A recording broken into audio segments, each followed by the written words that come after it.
সে হচ্ছে ইন্ডাস্ট্রিতে নতুন এসেছে। আমি তার সাথে কখনো ৳১,০০০ দিলে কোলাবোরেশন করব না। মনে করেন যে আমি বোরকা পরে একটা ভিডিও করতেছি, প্রপার পর্দা করে, তারপরেও গালি দিবে। কেন?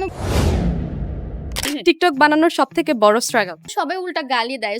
কোন কন্টেন্ট ক্রিয়েটর সব ক্রিয়েটররা যদি একসাথে বসে খেতে বসে সে বিল দেওয়ার সময় পালাবে? টিকটকে যদি এরকম কোনো রুলস থাকতো যে যদি নিজের বাবা মা আপনার কন্টেন্টে ফলো আর কমেন্ট না করে তাহলে হচ্ছে আপনার ফলোয়ার বাড়বে না, হ্যাঁ, তাহলে আপনার ফলোয়ারের কি অবস্থা হতো? কি হইতো যদি ফলোয়ার না বাড়ে? আমার বাবা-মা তো অবশ্যই লাইক কমেন্ট করবে। কারণ আমার বাবা-মা আমাকে সাপোর্ট করতেছে। কারণ আমি এরকম কিছু করতেছি না যাতে তাদের সম্মান নষ্ট হোক। আমি তাদের কাছ থেকে পারমিশন নিয়ে নেই যে হ্যাঁ, বাবা আমি কি এটা করব নাকি? আম্মু আমি এই ড্রেসটা পরবো নাকি? সো তারা যখন বলে না এভরিথিং ইজ ওকে, সো অবশ্যই তারা আমাকে সাপোর্ট করবে। আমি তাদের বিরুদ্ধে যে কিছুই করছি না। কোন কথাটা শুনলে একেবারে গায়ে জ্বালা উঠে যায়? যখন আমি একেবারে পারফেক্টলি কিছু করে আসছি বা সব পারফেক্টলি, তারপরেও কেউ ইচ্ছা করে বলতেছে যে এটা ঠিক নাই, এটা ঠিক নাই, তখন। আরে কোন বিষয়টা নিয়ে তুমি অনেক বেশি কনফিডেন্ট নিজের যে এই জিনিসটার কারণে আমি যাকে টার্গেট করব তাকেই পটায় ফেলতে পারবো? কনভিন্সিং পাওয়ার অ্যান্ড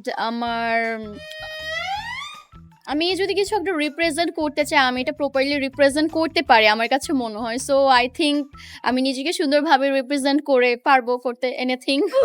ইন্ডাস্ট্রিতে এমন কি কেউ আছে যাকে হচ্ছে অনেক টাকা দিল আমি তার সাথে কখনো কোলাবোরেশন করব না? স্পেসিফিকলি যদি কারোর কথা বলি তাহলে হচ্ছে আমার একটা ফ্রেন্ড আছে, সে হচ্ছে ইন্ডাস্ট্রিতে নতুন এসেছে। আমি তার সাথে কখনো ৳১,০০০ দিলে কোলাবোরেশন করব না। নামটা কি বলা যাবে? নো। ধরেন খেতে বসছেন, হ্যাঁ, মুখে খাবার চিবোচ্ছেন, এই টাইমে আপনার একটা ফ্যান চলে আসছে, এসে বলতেছে আপু একটা সেলফি নিব প্লিজ, হ্যাঁ, তখন আপনি কি করবেন? মুখে খাবারটা কি আগে চিবিয়ে নিবেন নাকি একটা হাসি মেরে তারপর ছবি তুলে ফেলবেন? আমার তো মনে হয় যে আমি খাবার খেলেও আমাকে সুন্দর লাগে। আমার কাছে মনে হয়, বাকিদের কাছে জানি না। সো আমি খাবার নিয়ে ছবি তুলতে পারবো। টিকটক বানানোর সবথেকে বড় স্ট্রাগল। টিকটক বানানোর সবথেকে বড় স্ট্রাগল হচ্ছে আপনি যদি কোনো ভালো কিছু করেন, মনে করেন আপনি রাস্তায় কাউকে খাবার দিচ্ছেন। সেটা আপনি ভিউয়ার্স এর জন্য দেন, যেটার জন্য দেন, দিচ্ছেন তো এট লিস্ট। এটা মানুষ পজিটিভ ওয়েতে নিবে না। বলবে যে ভিউস এর জন্য নিচ্ছে। বাট এটা কেউ বলতেছে না যে তাও তো দিচ্ছে, অন্য কেউ তো দিচ্ছে না, তাই না? সো এই জিনিসগুলো খারাপ লাগে। বা আমি ভালো একটা কাজ করতেছি, বা মনে করেন যে আমি বোরকা পরে একটা ভিডিও করতেছি, প্রপার পর্দা করে, তারপরেও গালি দিবে। কেন বোরকা পরতেছে? কেন পর্দা করতেছে?